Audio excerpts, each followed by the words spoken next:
Hello and welcome to another episode of FGC Philosophy. Today I got another guest, another Michigan local, a player from Detroit, the winner of Youmacon Battle Opera 2018 for Tekken 7. No other than HZRDS LTrain. How you doing, sir? Hey, what's going on, man? How you doing? Doing pretty good. So first question I always ask everybody is just, how did you get started in this scene? Like, how did you get started with fighting games? Ooh, let's see. Starting with fighter games, I was actually, my first fighting game was Mortal Kombat. I was a kid, a young kid, probably about like maybe 7 or 8. And my dad, it was around the holidays, sat down, had my cousins that were a little older than me. We were all playing. I would beat them all up. They were like, man, how do you figure this out so quick or something like that? Because we all had like just played for the first time. And I just figured out how to do this, how to do that, and had like a slight advantage over them. So it was like from there, even at that time, it was seeing like how quick I could pick up and like really, really get into it. And then as far as like the competitive aspect of playing games, well, how that started, I ended up discovering Tekken years later.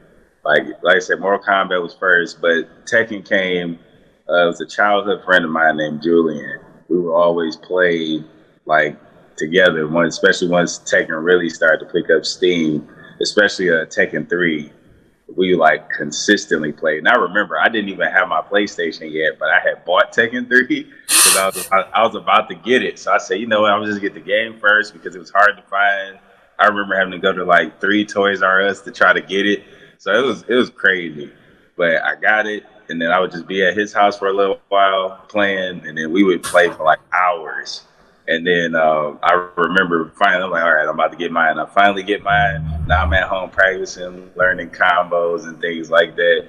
And yeah, but then little years and years later, competitively, one of my homeboys that I went to high school with, named Bucci, we ended up working together at Myers in Southfield, Michigan, and he'd tell me, they would play and get together. This was like 2011, like late 2011, something like that. So he would tell me, and he would bring up one of his homeboys that was really good, but they called him by his government name, Brian, but that's really, the homeboy Adonis.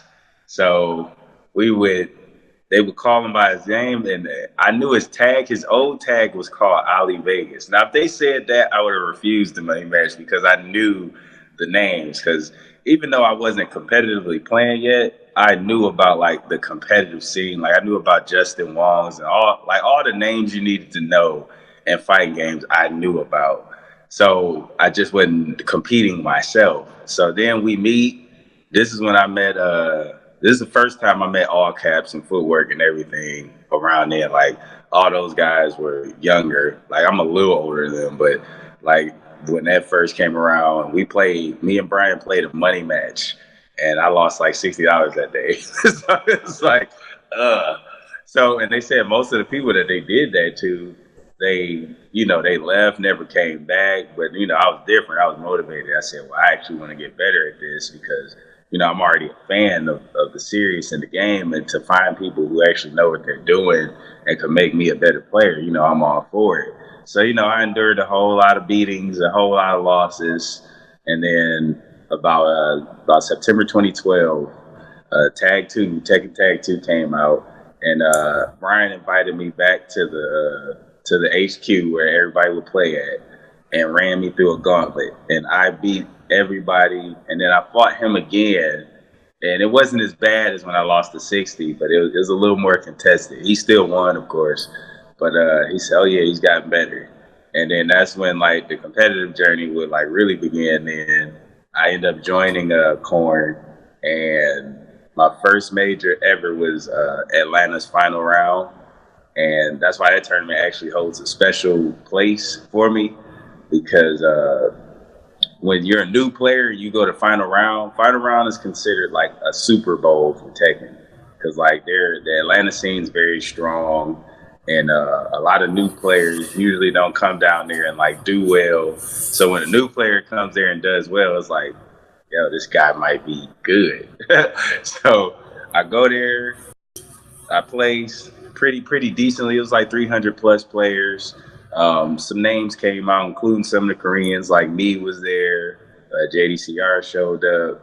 That was when I first met those guys. So I've known those guys for some years now and been traveling and seeing them for years at tournaments. But that was the first time I ever met them and got to play them. And it's like, it was crazy for me because when I first got there, I was a little starstruck. I'm like, these are players I watch like on tournaments and everything. Like, this is crazy. I'm a new guy. So, and from there, it's just been fun doing it. Now it's been, to think that that's been like about 8 years or so ago now. So it's like, whoa, that much time has passed. But it's been a fun ride since starting. Like and now that to see the newer players coming up in our community now, the guys coming up under us, and seeing them being excited about competing and me helping them as much as I can, along with High and all the other like guys that's been around doing it. It's definitely been a fun thing to be a part of, though, most definitely. Yeah, and I've definitely seen a lot of you guys, like Hailey and Azure, reaching out to try to teach people Tekken 7, which is pretty amazing. I have a lot of questions from what you said. I guess, one of the things I'm really curious about is, your drive to get better. I know a lot of people hit a wall and they kind of just quit, but for the people that want to get better, like what was that motivation for you? Like, why did you want to get better? Why did I want to get better? Yeah. Well, one thing was coming to the realization that I wasn't good. So that was one thing. Two, it was the love of the game. Like, I really, like, people don't know, like, Tekken has been my favorite fighting game series since I discovered it. And part of it links to me and my father. When I was younger growing up, we would always watch Bruce Lee characters. So Law was like the first character that gravitated me toward the series. And I'm like, I remember when I first played and I saw the sounds and I'm like, this is Bruce Lee in the game. Like, that's what I'm saying. So it just immediately like pulled me in, because that was like I love Bruce Lee movies. So, and I still watch them to this day.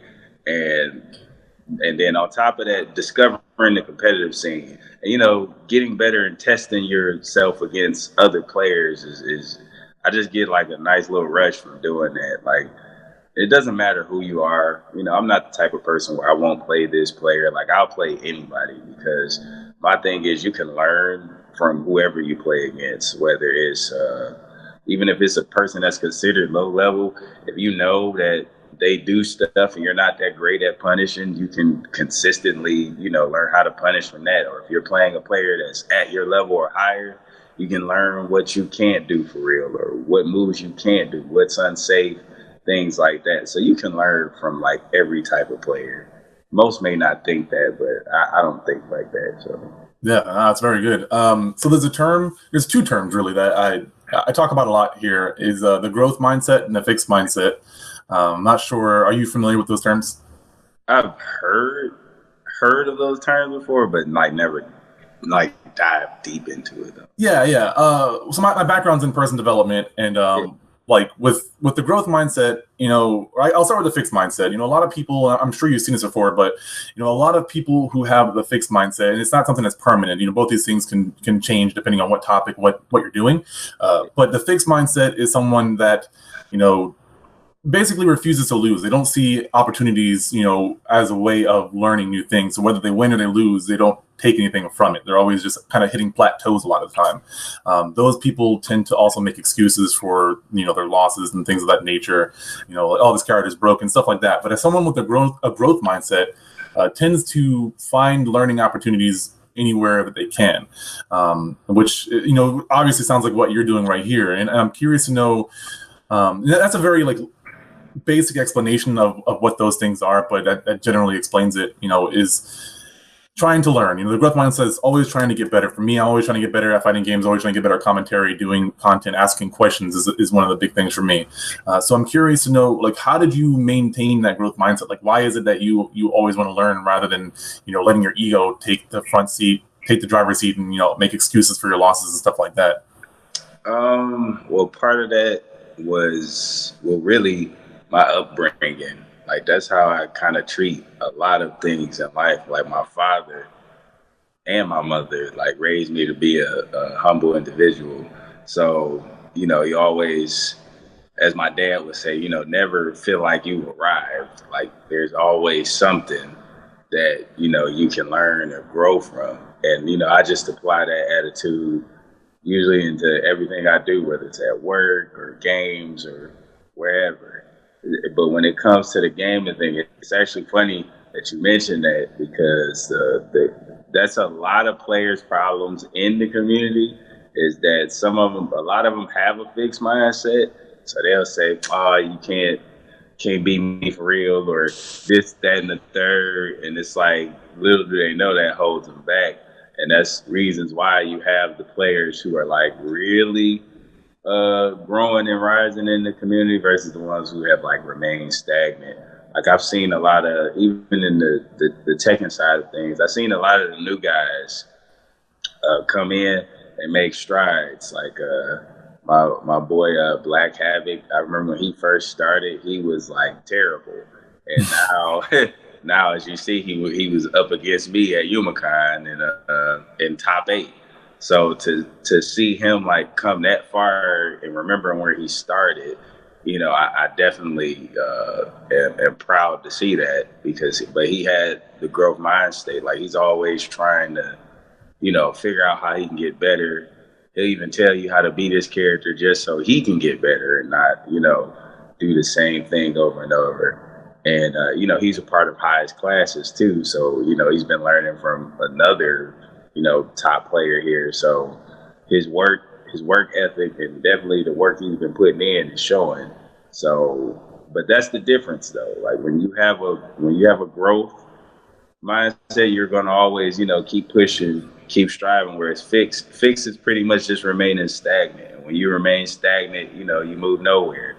Like a car without an engine is not going to go nowhere. No battery is not going to go nowhere. No gas, like any of them things not in it, it's not going to do anything but sit there. So that's why I've always had like the mindset of how can I get better, especially if even if I win, like I'm rewatching my Youmacon matches, and even though I won, there was still stuff I was nitpicking about myself, like I could have punished that harder, or I could have made that look cleaner. Like, whenever you're tough on yourself like that, that's what grinds you out to become like a strong player. Because to me, even in victories, if you could find something else like that you could do better, then like hone that, like sharpen it, because then your next time you play, you'll look even better. So, yeah. Yeah, definitely. I see a lot of the top players always doing that. Even if they win, and I find this myself too. Like I'm not going to say I'm a good player or anything like that, but I've definitely been growing and practicing Street Fighter a lot. And even when I win, a tournament or a match, I'm just like, yeah, but I could have done this, and that. And like I kind of see that in a lot of high level players. And I used to find that really weird because I was very much like a depressed, fixed mindset kind of person, making excuses for any losses that I had. And I always thought those people were like really annoying when I was like, man, why, like, you won? Why are you like, just take the win?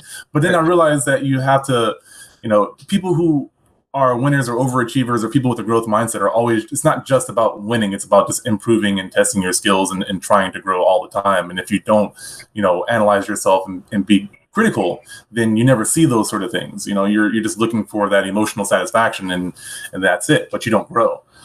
But in that note, something I noticed is that there's a lot of good Detroit players. In Michigan alone, there's a lot of good Detroit players. You have, Hollywood Sleep, who was very good at Killer Instinct. You had Jackal, who took, I think he took EX Fighting Layer, but he's also well known. He's a good KI player, from not mistaken. You have Alucard, who's really good. He won Street Fighter Battle Opera, but he's been well known for a while. You got you got Footwork. You had members of the Corn. Like what makes Detroit such a breeding ground for good fighting game players? Well, if you know the history of the arcades were in the inner cities. It was never in the suburbs. It was never, online didn't really exist. You had to go to your local arcade or go, just to find games and pick up people. And then, back then there was no YouTube. There was a whole lot of stuff that didn't exist. So you had to have, to grind it out.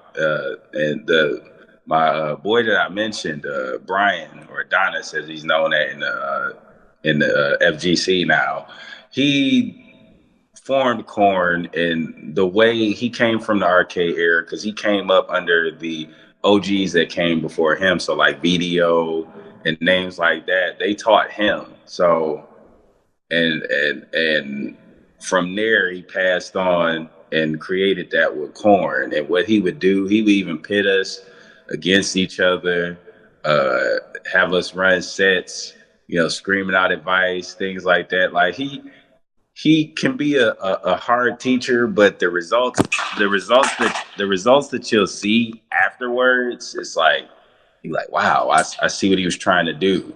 Because I remember, and that's how all of us began to become stronger players. Like footwork can play like almost everything. So it's like, but part of that, he's a pretty talented player in general. Because he actually plays a little bit of Tekken himself nowadays too, but he also plays Street Fighter. He also plays Under Night. He also plays Dragon Ball. So he has his hand in a lot of games. I'm mainly known for Tekken, but when I was playing Street Fighter 5, I was pretty solid. I'm learning Dragon Ball right now, and then I just bought Soul Calibur, so I'm about to get back in that because I actually play Soul Calibur too. So it's like, being able to play all these games, it really just comes from, one, we all have a lot of history. We all grew up, we had older brothers and stuff, so we've been playing like for years, even though we didn't really begin to understand in a competitive aspect until we went that route, but it's just always been there. Like it's like, think of it as like a seed being planted, and then over time you just keep watering it, giving it sunlight, until it sprouts. And that's pretty much how it happened. Like Brian was pretty much like a gardener. He got all of us as like his seeds, and was over time, putting water in, and we turned into the players that we are now. I look and see how everybody has like, went out into the competitive world and done like pivotal things. Like I remember Seth LOLOL. That's another player that played with us and was part of Korn, and he beat Infiltration and won Final Round 16 in Street Fighter Cross Tekken, and Seth was one of the gods of that game.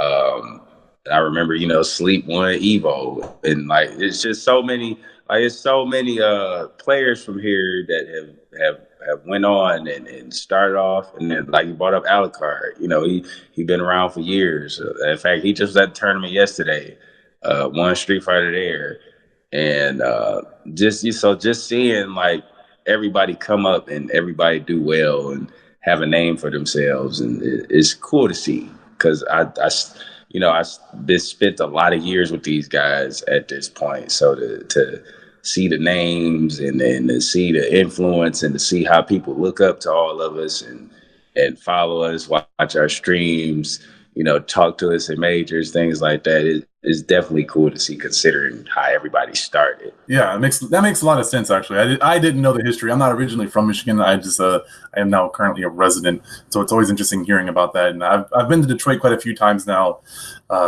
Detroit and Chicago are the main two places that I go to play fighting games, so it's always interesting seeing the level of skill that is being pumped out of Detroit. But it's actually starting to bleed into other cities as well. Like we started FGC here, that spurred Battle Creek to start their own little FGC. Grand Rapids has been growing strong for a while. There's a lot of good players there that I hope start to make a name for themselves out there, not just as commentators but as players as well. But yeah, I guess one of the questions that I like to ask everybody is just, if someone wanted to be where you are right now, obviously you have bigger goals, but people want to get where you are when it comes to skill level. What kind of advice would you give them to help speed up the process of getting to where you are now?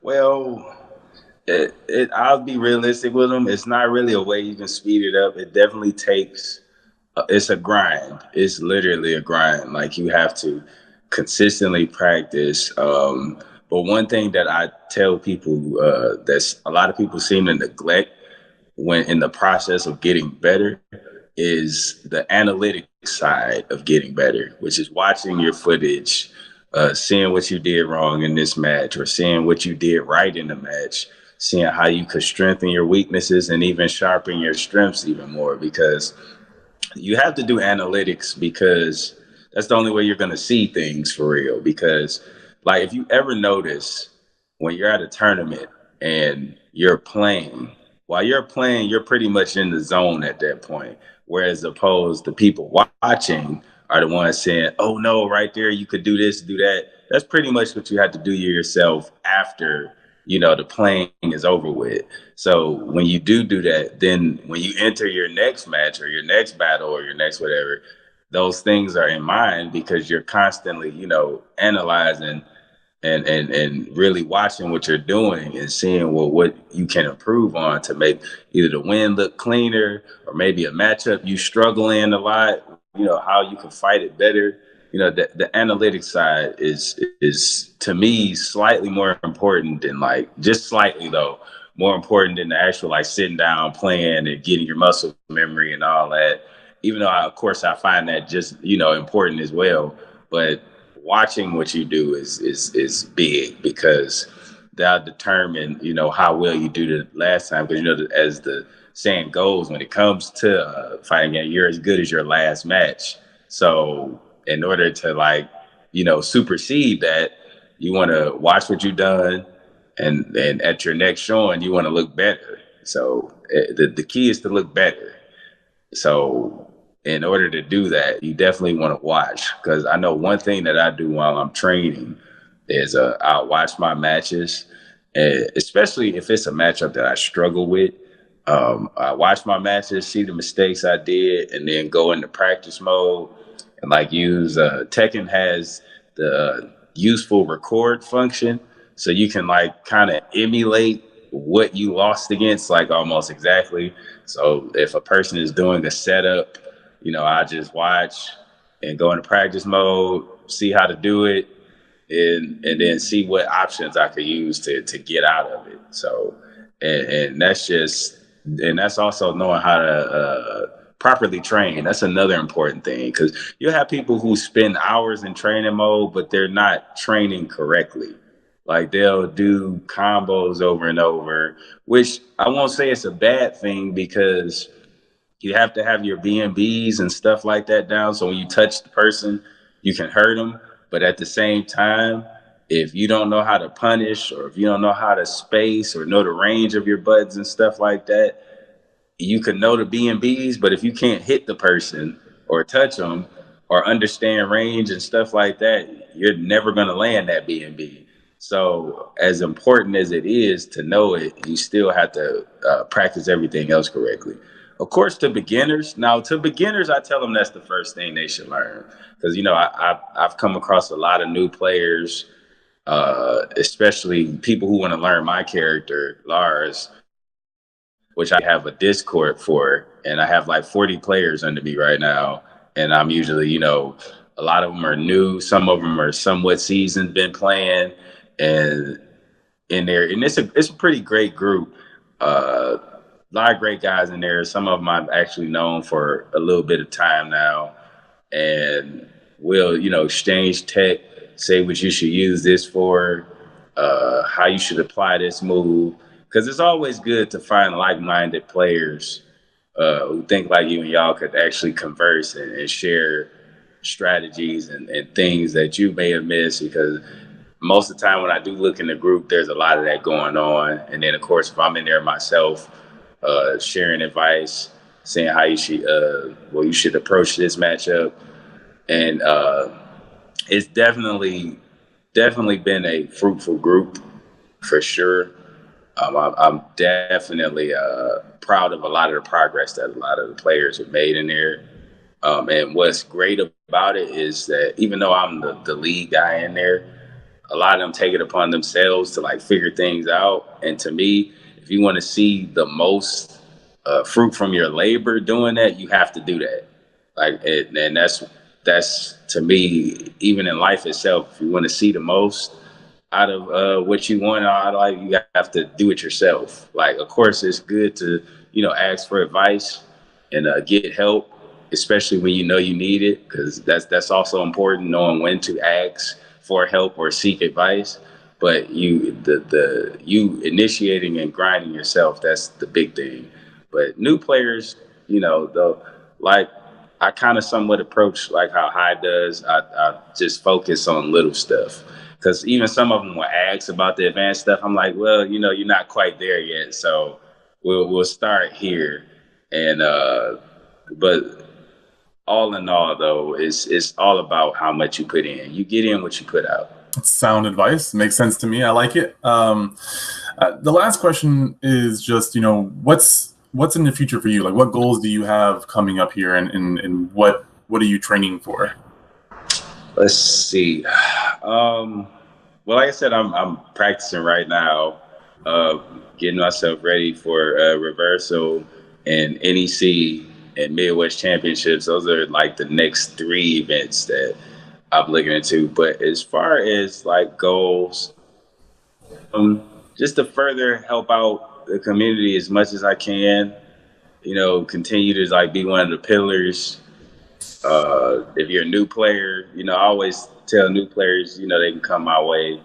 If you're, really willing to be dedicated and learn and do what it takes to actually become a better player, without hesitation, I help you. I tell people I have the open door policy. You can come to me, whatever advice, questions, things of that nature. But yeah, continue to be a pillar. Continue to grow my stream, because I've been streaming a lot more and been gaining a lot more viewers and stuff a lot from that, because a lot of people are like, man, Train, you should stream. You're a great player, and you be entertaining and stuff like that. So I'm doing that a lot more, and just basically continue to build my own brand. So and because a lot of people respect me as a player and as a personality in the FGC. So it's like, just continuing to get a stronger brand, become a better player, the whole nine and stuff like that. Yeah, that makes sense. Well, on that note then, since you're streaming, you got some social media, like where can people find you or any of the organizations that you're affiliated with? Well, as of right now, I know everybody knows I'm with HZRDS Game, and they do have a Twitter. You probably just type in, actually you can go to my Twitter at LTrain_313. And I believe I have that page linked in my bio, but you can type in HZRDS Game and it'll pop up. Also, you can find me on Facebook, Lenell LTrain Dinkins, and I do have a YouTube as well. It's LTrain's Fighting Dojo, and I'm actually crafting content for that as well on the side, like tutorials and how to fight this matchup, how to punish, things like that. That's just something I'm working on right now on the side. But yeah, that's pretty much how you can reach me. My PSN as well, LTrain Locomotive. I pretty much use that tag for everything. But I tell people you can reach out to me on there, because I have it linked to my phone. So to whoever reaches out to me, I will see it. Just hit me up, and I'll reply to you as soon as I can if I'm not too busy with whatever I'm doing at the moment. But yeah, there's various ways to reach me, and I'm even on Instagram too. So it's like which is also it's LTrain the Locomotive, but it's THA instead of THE, and you can hit me up on there as well. But yeah, you can hit me up. I'm not a hard guy to reach, baby. You're diversifying. I like it. All right. Well, thank you so much for joining this show. This has been very insightful for me. Hopefully, the audience has also learned some things or two as well. As always, my name is The Philosopher. Thank you guys so much for tuning in. Make sure, if you haven't already, you hit that subscribe button for more content from FGC Philosophy and other upcoming content. Other than that, thank you guys. And as always, I will see you in the next one.